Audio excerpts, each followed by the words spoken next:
Shabbat Shalom.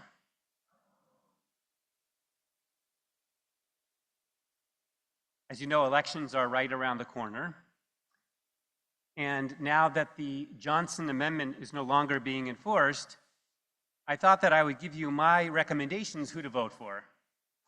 Why are you laughing?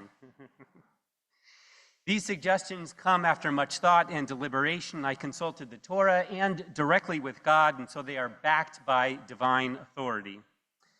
This election season, I am officially endorsing The Fate of Ophelia as the best song on Taylor Swift's new album.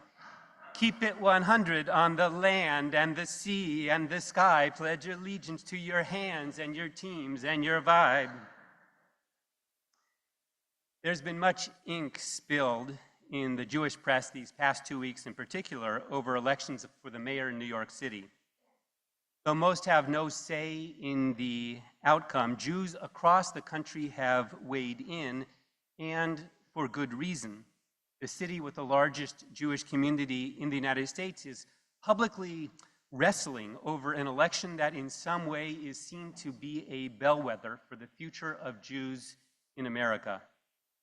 A recent exchange of letters only highlighted the divisions among us. One was signed by over 1,000 rabbis warning against the political normalization of anti-Zionism and specifically naming Mamdani as a threat to the safety of Jews. Another letter signed by now hundreds of rabbis affirms Mamdani's call for Palestinian self-determination, explaining that only solidarity and bridge building can guarantee true safety for all.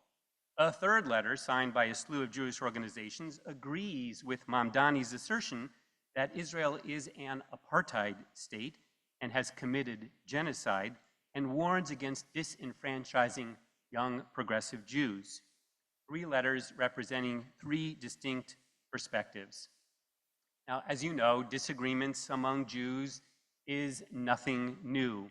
We've debated Chassid and Misnagid, Sephardi and Ashkenazi, Sadducee and Pharisee, Hillel and Shammai, Northern Kingdom and Southern Kingdom, sinkers and floaters. That was a joke. You got nothing? In fact, we make a joke about it, 2 Jews, 3 opinions. But separation, but also unification, go back to our earliest days. We read in our Parsha one of the sadder passages in the Torah. It's a story we know only too well because it is a story we're living. Avram and Lot are family, and yet they couldn't live together, so they decide to part and go their separate ways. Here's the background. Avram and Lot and their family, they were living in Canaan.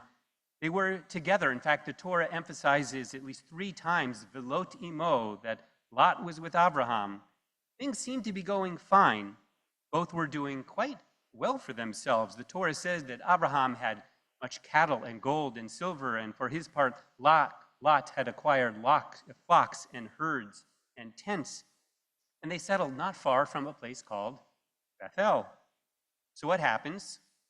The land was still recovering from a drought, and these families were growing. And so the herders of Abraham and Lot, they began to quarrel. The Midrash, though, tells us why they were really fighting. They were fighting over rights to the land. Lot's herders said, God promised the land to Abraham's descendants. And look, he doesn't have any children. In fact, he can't have any children, so I am the rightful heir to the land. Abraham's herders, of course, defended him. The debate grew day by day, and when news of the dispute reached Abraham, he spoke up, saying, let there be no strife between you and me, for we are kin, ki anashim anachnu. Let us separate. If you go to the right, I will go to the left, and if you go left, I'll go right. Well, given the fact that the land was experiencing economic stress, it's not so unreasonable to think that they were disagreeing, and of course we could understand their deeper disagreement. Who is the proper heir to the land? Who will be the defender of a land? Because that's the debate, again, we continue to have. The problem, as I see it, though, was that they really weren't speaking to each other.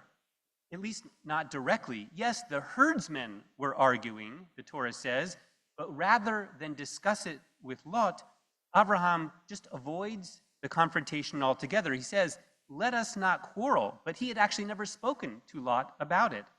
Immediately, he jumps to the solution. Instead, we should just separate, going our separate ways. Even there, notice, it was not a mutual separation, not something that Abraham and Lot decided, rather that something that Abraham unilaterally decreed. Abraham said, Hitparedna me'alai, you separate from me. There was no shevet achim gam yachad. Instead, the Torah reports, lo yachlu shevet yachad, they could no longer dwell together. While it's generally good not to argue, and while Abraham thought that he was being generous by giving Lot the choice, right or left, in the end, avoiding the conflict was damaging and even dangerous. Because remember how the story continues. Lot chose to live in the area down by the Dead Sea. He settled in Sodom. And when a foreign army approached, he was taken prisoner. Eventually, Abraham had to risk his own life to go rescue him. Later, when Sodom and Gomorrah were destroyed, Lot barely escaped with his life. Alone and far from family, he fathers Moab and Ammon, whose descendants generations later would go on to become enemies of the Jewish people. Perhaps all of that could have been avoided if Abraham and Lot and their herdsmen had actually sat down to speak to one another. Now, don't get me wrong. Sometimes there are irreconcilable differences. Sometimes couples and friends and nations split, and in some cases, it's for the best. But in this case, it feels like Abraham gave up and walked away without really engaging. He says, Ki achim anachnu. We're family, and families shouldn't fight. I don't know what kind of family he's living in, because we know achim, brothers, they fight. But if they have strong enough bonds, and if they have trust and respect, rather than be destructive, the disagreements can be productive. When it comes to Jews in America, I don't have to tell you that there are real fundamental disagreements. The fact that we hold diverse political opinions means that we are made up of strong-willed, independent thinkers who are deeply engaged voters, and that's a good thing. In full transparency, I'll tell you that I did sign one of those letters. What bothers me, what concerns me, is when our political debates within our Jewish community leave no room for nuance, when the pitch is so loud that we don't really listen to one another, when we mischaracterize the other side to score political points, when we misrepresent our political opponents in the most ungenerous of terms, when we fail to concede the weakness of our own arguments, when we seek to convince others before we try to understand them. And I'm not sure that it's always great that this plays out in the national news. In our day, a decision like Abraham's to separate and disengage from one another is especially unhelpful, because whether or not Mamdani wins, his views and his values are not going anywhere. Things are not going back to the way they were anytime soon for political parties or for the Jewish community, and I know that is concerning to many of us. So if we separate, if we give up on one another in the Jewish community, if we disregard or dismiss the other, we will become an even smaller, weaker, more vulnerable people who wield less influence. On the other hand, we can try listening to one another, learning from one another, respectfully challenging one another. Let me be clear, I'm not looking for a kumbaya, shevet achim gam yachad approach where we ignore the differences for the sake of superficial unity. I have no problem if you go right and you go left, within, I would say, certain limits, because I think that conflict can be constructive when it is l'shem shamayim, when it is for the sake of heaven, and when we stay engaged, when we don't just walk away. Earlier this week, I was at a retreat of the Minnesota Rabbinical Association. We're a group of smart, thoughtful, and diverse rabbis. So the discussions we had on anti-Semitism and on Zionism reflected a broad range of perspectives.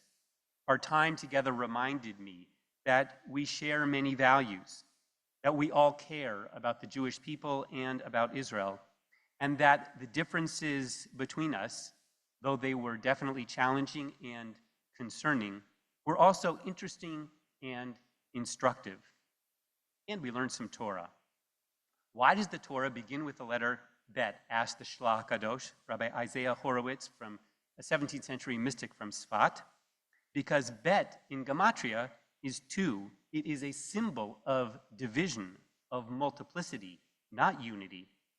The world, he says, is born from such division. Light at the beginning is separated from darkness, and water is divided from land. Division, the Shlach Kadosh suggests, is not to be avoided, but used constructively to birth new realities. Abraham and Lot's dispute, he writes, was an argument lo l'shem shamayim, not for the sake of heaven, and so they went their separate ways. On the other hand, a dispute, a machloket l'shem shamayim, for the sake of heaven, may invite a future, he says, in which Abraham and Lot and their descendants sit together to the right and to the left of God's holy throne. Haverim, I'll spare you from more of my Taylor Swift impersonations, and no, I'm not going to recommend a candidate. In general, I think that we should use the pulpit to teach Torah, to endorse Jewish values, and yes, to defend the Jewish people and the Jewish state. So when it comes to elections, it's up to each of us to vote our conscience, to decide what is best for our families, our community, our people, and our state. I encourage you to get involved in the many Jewish political organizations that reflect your preference. And while the Big Apple is nothing like our mini apple is, there are cities and school board candidates up for election, and your vote matters. Shabbat Shalom.